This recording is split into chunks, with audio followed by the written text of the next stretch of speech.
So hi guys! Ito yung kaganapan namin nung Friday. Niyaya pala ako ni Tanda kumain sa labas at manood ng sine. Kasi may favorite kaming movie na may part 4 na sa sine na ngayon lalabas na ngayon. So niyaya niya ako maglabas. So sabi ko kakain muna tayo bago tayo manood kasi nakakagutom naman kapag paglabas pa ganyan. So sabi niya sa akin oo. So ito nagpunta na ako sa kanya at magsabi din kami magpunta doon sa may 01 Mall kasi kapag magpunta pa kasi siya sa area ko is napaka-traffic kasi doon sa amin sa may Mansura. So sabi niya sa akin ikaw na lang dumaan dito, tapos may sasakyan naman siya kasi napagod lang talaga siya kasi galing pa siya sa work. So yan, nandito na kami sa 01 Mall, tapos kumain muna kami sa may Dampa guys. Grabe ang sarap ng seafoods dito sa Dampa.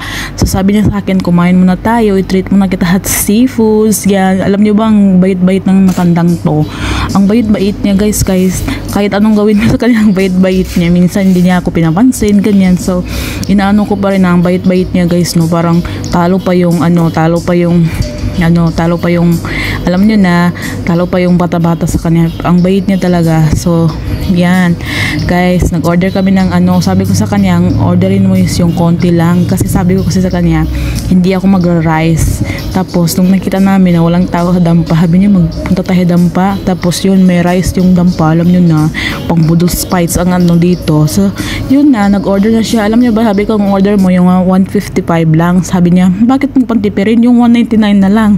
So yan guys, may squid, meron siyang shrimp, tapos crabs, tapos corn. Oh, di ba? Ang dami niya guys, tapos sweet and spicy ang kanyang sauce. So parating na rin kami kumakain, nag-order din ng ganito, pero na-miss ko lang kasi almost 2 months na ako hindi nakakain ng seafoods. Parating isda nakakain, pero mga ganito na seafoods hindi. At saka puro na lang manok. Tingnan niyo naman yung mukha ko. Nako, dami ng pimples dahil sa manok.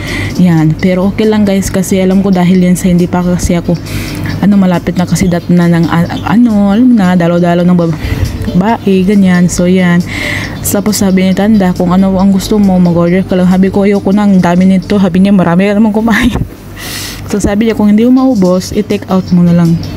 So ito guys, kung minsan i-treat mo rin yung sarili mo nang kumain ng maganda, kumain ng masarap ganyan, kasi hindi naman, kaya nga nagtrabaho tayo para makakain tayo ng mga ganda, makakain tayo ng masarap ganyan. So siyempre nag-treat sa akin siya, nag-treat sa akin kasi alam niya, kasi nakikita niya na grabe yung trabaho ko, nakikita niya na yung every month ganyan na lang, may problema ganyan. So sabi niya sa akin ngayon i-treat kita, araw-araw naman ako kinatreat niya. Sabi niya i-treat kita sa kahit saan sa pagkain, magsili naman tayo pag makarelax ka. So yan, hinihintay ko kasi pumunta pa siya sa may CR. So yan, pumasok na ako. Ganito pala yung sine, sana all.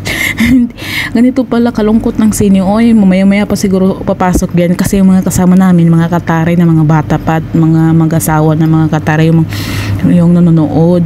Kasi hindi naman ito favorite ng mga bata. So mga malalaki lang yung nanonood dito. So yan, start na. So yan pala yung pinapanood namin. So hanggang dito na lang guys. Thank you. Salamat po sa nag-follow sa akin, and thank you mo. Thank you.